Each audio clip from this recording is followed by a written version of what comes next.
everybody, Floppy Waffle 69 here, and welcome back to the channel, guys. Today, I was thinking, because we are celebrating Lunar New Year here in World of Warships, I figured why not go ahead and start doing some ship reviews of some former Pan-Asian ships. And I think to start us off, we are going to start with the Tier 6 Pan-Asian light cruiser, the Huanghe? I'm not 100% sure how to say it, guys. Sadly, I don't speak, I believe it's Chinese, so that's the best you're going to get. For short, I'm just going to call it the Huang.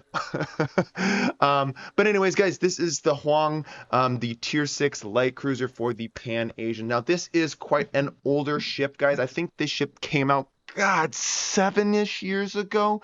If I'm not mistaken, this thing has been in the game for quite some time. And if you haven't recognized this ship at all, and maybe you don't even know this ship existed, you're not alone. I think a lot of people don't know that. This ship isn't like particularly popular, especially at Tier 6, because it has a bit of a reputation of being not very good. Only 6 guns, having 152 millimeter guns, that is mediocre to rather lackluster DPM on a light cruiser is not always a fun experience, especially when you're made out of complete and utter paper. And that's what this ship is. It is a complete and utter paper ship in regards to what it's made out of. I believe the ship did exist, if I'm not mistaken. It is based off of the cruiser, the Chongqing. If you don't know what the Chongqing is, it is the Tier 5 Pan-Asian Tech Tree cruiser that we have in game that you can play. So if you really, really love that ship and you want a premium variant of it, then hey, look no further. Here you go. It has a little bit of history. You can go ahead and read Wargaming's little excerpt on the ship itself, but I'm not really going to be focusing too much on the history side of things. I'm just here to kind of talk a little bit about this ship and then go ahead and show some gameplay, show my build on her, and if I do, if I recommend the ship or if I don't recommend the ship. I believe the only way to obtain this ship is via the premium shop, and or loot containers in regards of super containers. Maybe you're lucky enough to have rolled and get this ship. Lucky enough in air quotes, I might add. I don't really know if you want to consider yourself lucky that you got a Tier 6 light cruiser ship that nobody plays. But yeah, here you go. You have this thing. But at the end of the day, guys, it is a premium ship. This thing, you can bounce your commanders to and from her, and I believe she isn't that terrible of a ship to train up your light cruiser commanders for the Pan-Asian nation. It is pretty good for that. But what is the Huanghe, so to speak, and what does this ship do very well? Well, this is a bit of a mixed bag for me because this ship does have some tools at her disposal that make her a lot of fun, but at the same time, if she is caught with her pants down, aka not being outside of her smoke screen, so to speak, then she can get absolutely punished by cruisers and of course those battleships. This thing does not like enemy battleships, so please know where the enemy battleships are at all times, or you will be going back to port very quickly in this thing. So let's go ahead and start this off by of course looking at the armor scheme. Yeah, wow, 16 millimeters on the nose, we have 16 millimeters on the ass, we have this little tiny deck 25 millimeter section, and of course we have that citadel belt of 70 millimeters. Not very hard to punish and sits pretty damn high in the waterline. So again, if you see this thing armor piercing, it's going to be great. Again, 70 millimeters should not be hard at this tier to go ahead and penetrate. For your upper belt, I believe you are rocking 70 millimeters as well, so that's nice. If you can manage to angle that and get some ricochets, you can by all means, but again, it's going to be very hard in this thing. A lot of people don't go, oh, let me just see if I can bait the shell on my belt. It's just one of those things, kind of reactionary things that happen during the course of the game. Usually people are going to turn in too early and they're going to get overmatched over their 16 millimeter nose, which lo and behold, only 13 millimeters, you have to be, essentially overmatching of that, and then go ahead and get that Citadel ribbon. So what, 83 millimeters of nose to Citadel, not very hard to get through. Moving on into the survivability, 24,400. Again, I highly recommend using the survivability flag, and of course, if you're going to be taking survivability experts, probably not a bad decision, as it is going to give you a little bit more extra HP to work with. Especially if you become the focus or center of fire, you've melted relatively quickly. And And armor piercing obviously is not your friend either, so you have to tread with caution, and you're definitely going to want to be playing around islands and around your smoke screen that this ship does get. Now, this ship does come with the 3x2 152s with a 7-second reload. I'm gonna be honest with you guys, the 7-second reload does feel a bit anemic on this ship. The DPM is, not very good. I believe if we actually look at the DPM value, it's 169,000 for AP and 113,000 for HE. That's not the best for a light cruiser. Again, light cruiser and DPM means a lot more, as usually they're not penning with their HE anyway, so they're going to be relying more on fires, and that constant flow of HE going down range is only going to increase the effectiveness of the light cruiser. So a light cruiser that doesn't have a lot of DPM usually has to make up for that within regards of like the damage department, or it has to make up with like improved HE penetration, and this ship gets neither. As you can see, the HE penetration of the ship is only 25 millimeters, which is actually not terrible at this tier. You can make that work, but again, going against a lot of enemy battleships, again, their battleships at this tier are starting to get out of the Dreadnought era phase, but pretty much still in it. You're going to be dealing with the heavily armored BBs, so the only real damage you're going to be doing to them is with your fire or AP chunking on their broadside. Again, the 180-degree turn time of these guns are 25.7 seconds, and the maximum range is only 13.2 seconds. Not very good. If you're familiar with playing the, Ramiat at this tier, the Leander at this tier, those shorter range ships that have the smoke screen, you're going to feel right at home, because that's basically what this ship has. This ship, in my opinion, can be summed up with one comparison. This is a worse HMS Perth for the Pan-Asians. That's basically what this ship wants to be. I think the Perth is just flat out a better ship, but this is like the Chinese, the Pan-Asian variant of HMS Perth. Or not HMS Perth, Her Majesty's Australian Navy ship, the Perth. Again, looking at the high explosive shells, 2200 maximum damage. 12% fire chance actually isn't that bad. That is translating to about 6.2 fires per minute. Again, going ahead and penning 25 millimeters. The initial velocity is quite nice at 950 meters a second, which to me is pretty comfortable to use. It doesn't feel that floaty. It should be very comfortable to utilize. Going into the armor piercing, 3,300 as your maximum AP shell damage. Again, your initial velocity is tying that of your high explosive at 950 meters a second. Now, you do come with these 4x2 100 millimeter like Grozovoy guns here. Again, maximum range 5.3 kilometers. Every 4 seconds they're reloading. This is for those close-in, tight brawling situations that hopefully you're not having to be forced into until late game because of the scoreboard kind of thing. Don't rely on these secondaries. They are rather shit. You're not going to get a whole lot out of them. Moving into the torpedoes. Yes, this ship does have torpedoes. It has the 2x5 launchers. Oh, sorry, the 2x3 launchers. Not my bad. I read that wrong.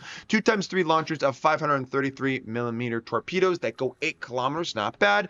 14,460 knots, 1.2 detectability range on these torpedoes. This is going to translate to about a 4.6 torpedoes a minute and a reaction time around 7.4 seconds. One thing to note about these torpedoes, you actually do not get access to the deep water torpedoes that a lot of, the vast majority of Pan-Asian ships get.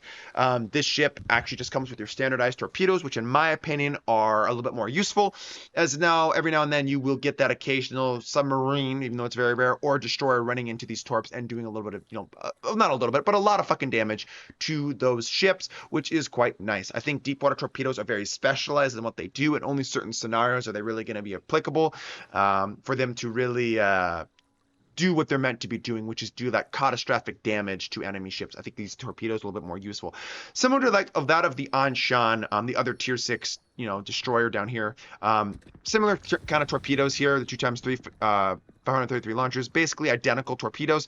I think it comes from an older era of Pan-Asian ships, where they didn't know about the deep water torpedo thing quite yet, or what they wanted to do with the identity of the Pan-Asians, so that's why they went with the normal standardized torpedoes on these vessels. Looking at the AA defense of the ship. Now, I actually must confess the AA values of the Huanghe is actually very, very good. The range is only going out to 5.8 kilometers, which again is pretty standard for a lot of cruisers, all the way down even up to tier 11. But your damage is actually not bad with a flat count of 3+1, with your medium range doing about 126, with your long range doing 91, and your short DPS doing about 57. Very, very good AA suite. You should do reasonably well against tier 6 aircraft carriers. Again, tier 8 though, whole different story, guys. Would not really expect you to do too well against them. But against tier 6 carriers, your ship can hold its own, and I wouldn't say really deter unless it's a bad carrier, but basically make that carrier be punished for striking your ship. Again, the way AA is designed in this game, it's not really designed to shoot down the entire squadron. It's designed more of, if that aircraft carrier gets off its one strike and wants to continuously strike you, that's when your AA is going to be more and more and more effective against that squadron. Going into the maneuverability of the ship, 33 knots, pretty damn fast. Again, it's not the fastest cruiser out there, but again, it's pretty damn fast. It should be pretty comfortable with a turning circle radius of 570 meters and that rudder shift time of 6.7. The ship handles very well, guys. It is a light cruiser after all, and actually has a fairly small profile. Again, the concealment of the ship is 9.3. Again, with the commander build on the ship, you can get it down to 8.3 kilometers, which is very, very stealthy, which is nice because this ship is going to need that in order to get to the position to where it wants to smoke up and utilize it to farm and support its allied destroyers. Very, very nice. And the last thing to keep a note is you do have a 4.2 kilometer smoke buying penalty. So because you have the option to run a 4-kilometer hydro on this ship, theoretically speaking, if you're firing from your smoke screen and all of a sudden you get lit, you could pop your hydro and have that 200-meter gap between you can see whatever is spotting you via not being able to see what spots you. So that 200-meter gap is quite nice with the hydroacoustic search on this ship. But let's go ahead and take a look at the upgrades that I've slotted on this vessel. Okay, looking at the upgrades, we are coming in with the main armaments modification 1. In the second slot, we are taking engine room protection mod. Modification or protection, whatever. You can opt to take the hydroacoustic search modification, but in my opinion, I would hold off on that until you see what you prefer on this ship, as I will get to the consumables in just a hot minute. On the third slot, I do take aiming systems. You only have 6 guns. As much as I want to take smoke generator modification, to me, I can't justify doing that because the dispersion is rather meh at times. So I want to make sure I'm landing all my shells on target, and that's why I'm going to go ahead and slot the aiming systems mod. And then obviously prop mod, I want to start and stop a little bit quicker, at 50% quicker, matter of fact, so I can, go from a dead stop up to top speed 50% faster, and that's why I'm going to go ahead and slot the prop modification 1 in the 4th slot. Looking at the consumables, you have the damage control party, and then you also have this crawling smoke generator. This is why I'm comparing the ship a lot to that of like the Perth, for example, which has a similar smoke screen. It is the crawling smoke generator for them as well, and you actually get that here on the Huang. Very, very nice consumable to have, but again, this can be a double-edged sword. If you are utilizing this, this has to run its entire course, and you carry that smoke with you, so not only are you essentially telling any competent enemy where you're going at your top speed because they can see the trail of smoke going that way. If you're firing from your smoke screen and all of a sudden are lit, you're going to have a hard time seeing what's spotting you through that smoke screen. Again, you have that 200-meter gap, so that's why I recommend running the hydroacoustic search. But again, if you choose not to and instead choose to run the torpedo reload booster, you're opting out of that playstyle. Again, if you want to be a little bit more of a torpedo threat with this ship, which again, you only have 3 torpedoes per broadside, and using this, theoretically, now you have 6 per broad. To launch 3, swivel, launch 3, then swivel back and launch 3 and 3 again, it's going to take a long time to do that. This is definitely no Jinan or Sin Yong, for example. In my humble opinion, I think the ship will really benefit from utilizing hydroacoustic search. Also, let's keep in mind, you're in a smoke screen, so you want to see incoming torpedoes coming away. And also on top of that, submarines are getting added at this tier. So again, to have some sort of say or counter, so to speak, for enemy submarines would be nice to have. In my opinion, you're going to get way more use out of the hydroacoustic search, so that's where I would go ahead and slot that in your second consumable slot. The last thing I want to talk about, because we're already on the topic of hydro and submarines, you only have the depth charges. You do not have the ASW. This really handicaps your team utility rule in regards of dishing out pain towards enemy submarines. You're basically limited to your guns unless the submarine is an absolute bonehead and you're able to get over top of that sub and release your depth charges. You're basically going to be solely reliant on your guns or your allies to be doing the vast majority of the damage to enemy submarines. So that is a bit of a dagger, but oh well, such is life. Not everybody can have ASW airstrikes, I guess. Alrighty, so now let's talk about the commander build on the Huan here.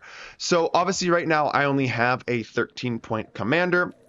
These are the first 13 points I would invest to get these, first 5 skills. I think they're incredibly important and they speak volume for themselves. And I'm going to go through each one and why I picked it. And then I'm going to go into the other avenues you can so choose and what I recommend. So with the first things first, I'm going to go and choose Grease the Gears.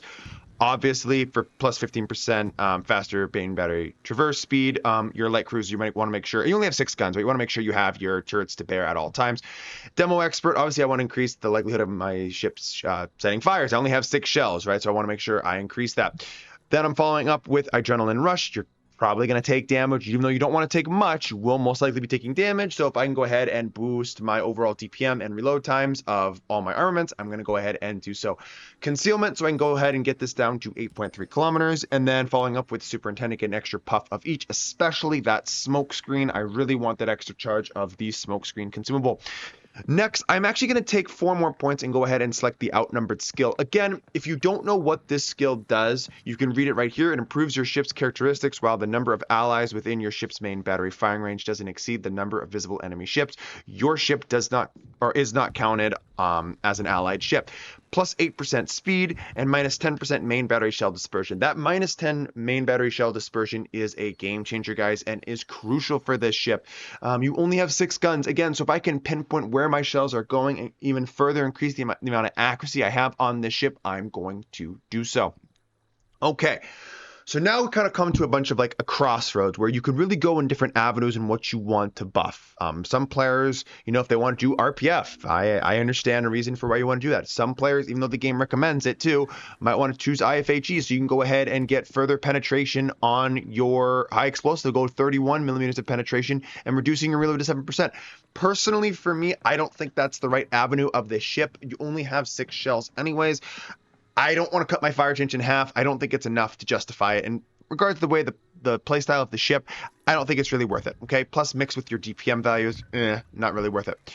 So I'm going to go ahead and instead potentially think about picking up heavy HE and sap shells. Now, I'm not going to recommend this right off the get-go. And the only reason why is because this skill usually doesn't and won't translate well to other ships without the line. Excuse me, this skill does translate very well to the rest of the line. So that's why I would go ahead and pick up the HE or heavy HE and sap shells. And then for the last one, it's whatever you want. Personally, you could probably go with the incoming fire alert. So this could be one viable build that I highly recommend that you guys so choose. If you don't want to invest into that, another good build that I would recommend actually taking is consumable enhancements, which is going to increase your consumable length by 10%. This is very viable, and I would really like to utilize this for my smoke screen, making that even last a little bit longer, which I think is nice. And then obviously focus firing training for my AA to make sure that even does a little bit more damage to buff that a little bit more, especially when I'm getting in those tier 6 high games. I really find myself being a little bit of a troll with that. So, these are both very viable builds. I'm sitting here thinking about which ones I would recommend, like one or the other. I'd probably recommend build 2 more so than build 1. Build 1 is going to be focused more around damage dealing potential, where I think number 2 is going to be focused more around survivability and a little bit more team utility in regards of AA, smokescreen, supportive role, that kind of stuff. It all just comes down to what you think is best for you as the commander. But personally, that's what I think is best. And I just want to briefly touch on the commander build. I know I normally don't do this until I go into the game scenarios, but I think it is incredibly important that I tell you that this ship does have a lot of different avenues you can go down and how you want to build this particular ship. So yeah, guys, that is the Huanghe in a nutshell. Let's go ahead and check her out in battle. Alrighty, guys, and here we are in battle with our Tier 6 Pan-Asian light cruiser. Of course, low-tier matchmaker is a little bit wonky right now. As you can see, this is actually not a ranked battle. This is a randoms battle, but because no one is playing midday, I guess, on a Friday, this is what you're going to have, I guess, at the middle tiers here in World of Warships. Everyone is very obsessed with playing higher tier games, and I think the middle tiers kind of get forgotten about, which is a bit of a bummer for me, in my opinion. I really do enjoy tiers 5, 6, and 7, 7 being my absolute favorite in this game. So I do wish a lot of people would go back and play more of these lower tier games, but such is life, right? I understand that once you get there at your tier 10 or your tier 11 or tier 9, like that's what you want to play. Also, if you want to play premium ships, make the credits, I understand. Anyways, what about the Huanghe do I want to talk about the most of? I think at the end of the day, this ship is a fun experience when you're top tier, but incredibly frustrating when you are a bottom tier ship. Out of the 4 games that I played, I believe I actually split 2 games being tier 6 high, 2 games being tier 8 low. So it's one of those things. I understand why a lot of people get frustrated and they don't want to, essentially play these lower tier ships, especially in a lower tier light cruiser like this that does not have a heal, doesn't have a super heal, doesn't have anything going for it other than a smoke screen, which is actually quite nice and more so that than a lot of other cruisers have. A lot of other cruisers, all they have is their ship with, either a hydroacoustic search, defensive A, fire, or whatever. Like, they have nothing. They have to rely on island coverage or ally smoke screens or something like that. At least this ship has a little bit of something. Now, as you know, if you've been a long-term viewer on my channel, I'm usually not a big fan of smoke farming cruisers.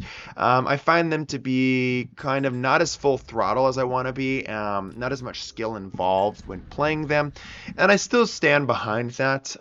The only difference is when it comes to lower tiers like this, because there's, it's on higher tiers too. When you have 5 battleship games and destroyers are incredibly strong too, just like they're at, top tier. But again, radar and stuff's a little bit more of a factor. It starts to become a little bit more fun because you're tired of getting absolutely shit on through the nose by enemy battleships, right? Obviously, you're seeing a prime example of what this ship wants to do and what you want to do in this ship. You want to get up next to your DDs, about 3 kilometers or so, 4 kilometers behind them, and support them with your main battery guns. That is what this ship does very, very well.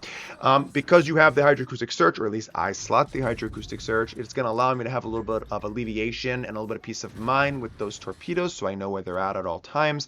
And I can basically go ahead and farm as long as my allied destroyers or CV, in other games spot for you, right? And submarines sometimes if they're competent.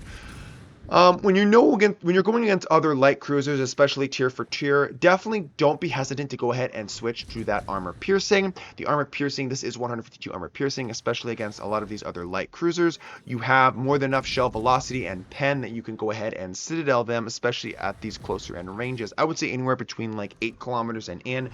Switching the armor piercing actually is not a bad idea, especially if a lot of these cruisers are going to go ahead and show you flat broadside, especially around tier 6 and 7. Tier 8, again, it depends on the penetration values. When you're reaching out to certain ranges, that's going to come more on you, knowing when you can go ahead and get away with it. Your AP penetration on the Huanghe doesn't really exceed like 200 millimeters until you get sub 5 kilometers. Normally around 7 kilometers, you're packing about 181 millimeters of penetration, which should be enough if targets are flat and have an exposed citadel. Again, there are certain numbers and ranges you have to be careful of, spaced armor, bulges. If ships are slightly angled, that's going to increase their armor threshold. There's a bunch of stuff. Again, that's just a general rule of thumb. I would say around 7 kilometers, not really 8, probably 7. You want to go ahead and load armor piercing on flat broadsiding cruisers and battleships. But again, you're high explosive because you only have 6 guns and you only have, very mediocre DPM for those 6 guns. This ship becomes a bit of a downer in that regard because once you start to realize that you rely more on your stealth and your ability to farm from smoke than you do anywhere else, there's really no other way to play this ship, in my opinion. It gets a little frustrating at times, and you kind of justify, like, why the hell am I playing this thing? Also, keep in mind that your gun firing angles are actually not bad. Your number 3 turret, while going forward, has about a 37-degree rotation angle, and then if you're kited away, your 1 and 2 turrets, your 1 turret has a 31 and your second turret has a 22. So the second turret's going to have a little bit of a struggle bus to go ahead and get on target if you're kited away, but the first turret should go ahead and reach that target no problem. I found the angles and if you're playing this in the kited position or kiting in your smoke, to be actually not that bad, especially when you're in your smoke screen. You can take a little bit more of a chance, and you can flip out a little bit more to show a little bit more broadside because you're not going to be punished in return. Now, that's not always true because ships tend to blind fire nowadays into your smoke screens, and you are a cruiser and you only have a 70mm citadel, so they know that as well. And a lot of battleships at that point really have nothing to lose. So there are some very, very good players that can blind fire exceptionally well. I used to be good, but I don't know what happened in the last year or two. But man, I can't hit fucking shit when I blind fire. But I digress. Moving into other aspects of this ship. I would talk about AA a little bit more if I actually had a CV game to show you, but I don't. I don't have a CV game to show you. On the 4 games I played, I actually didn't get one aircraft carrier game, which, kind of sucks. I was actually hoping to go ahead and showcase a CV game for you guys so you understand what I'm talking about when it comes or regards to the anti-aircraft on this ship. The AA actually is not a bad suite on this vessel. It is like the one redeeming feature next to the crawling smoke generator that the ship has. I do like that, but again, can you still die to a carrier? Absolutely. If the carrier has hands, the carrier knows how to dodge your flak, and knows how to focus, and depending on the carrier too, what armament it has, I mean, it's just going to eat you alive. There's really nothing you're going to do. As a surface ship player, all you can do is hopefully sit within your smoke screen and, I guess, just dodge. We've all heard that one before too. But anyways, moving on into the next thing about this ship, why I choose hydroacoustic search and not the torpedo reload booster. Now, I already talked about this in the port analysis section of the video, but again, I understand that a lot of people go ahead and fast forward through that or skim that, so maybe they didn't hear it. So I'm going to go ahead and re-talk about that now. The reason I do that is plain and simple. Again, I think Hydro is going to have way more utility in the vast majority of the games nowadays. With submarines, with your smoke screen, with enemy destroyers, there's a lot of stuff that you need hydroacoustic search for. The big one for me, though, is because you are a smoke farming cruiser. You have a little bit of peace of mind knowing where the enemy torpedo threats are and when they're coming. You also have a 4.2 kilometer smoke detect firing penalty on a 4 kilometer hydroacoustic search, so you only have that 200-meter gap between the two, which is going to be nice because if you get lit up from your smoke screen, go ahead and pop your hydro, keep crawling or go forward, whatever, and more often than not, or more likely, you're going to be seeing your, I guess, spotter, which is very, very nice as well. So that's why I go ahead and I take that on my Huanghe. I mean, at the end of the day, guys, this is a tier 6 premium. Tier 6 is a very fun tier. It's meant to be a relaxed, chilled vibe. There's less sweaty tryhards at this tier, I believe. So again, if you're looking for a little fun, a little bit of a relaxing gaming experience, I think this is a great ship to pick up.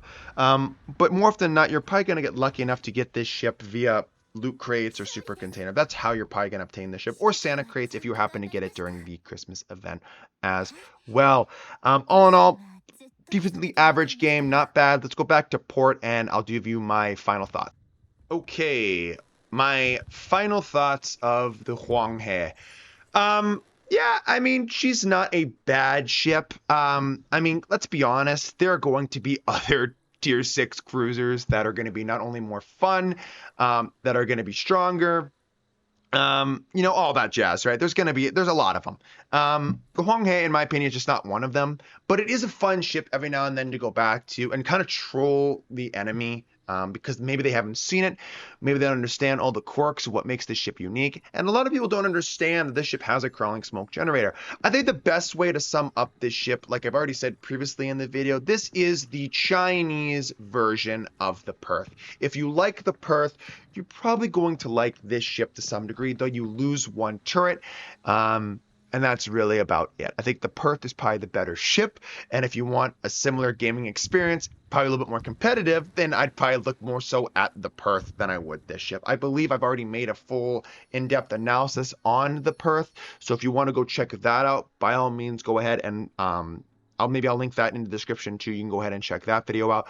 But all in all, guys, this ship, I would say it's fun, but in regards of a competitive standpoint, it's pretty mediocre. The ship has a tendency to explode.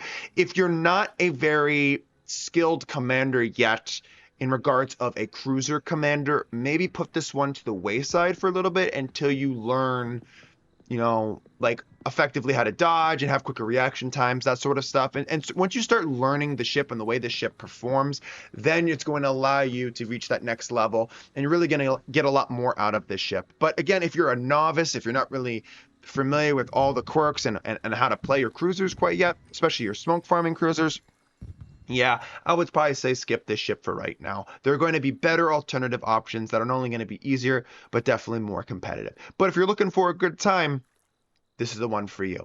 Also is a great crew trainer, like I've already mentioned, a boatload of times for your Pan-Asian cruisers. Anyway, guys, thank you so much for watching and tuning into this shorter review video. I will catch you all on the next one. Have a good rest of your day, guys, and peace out.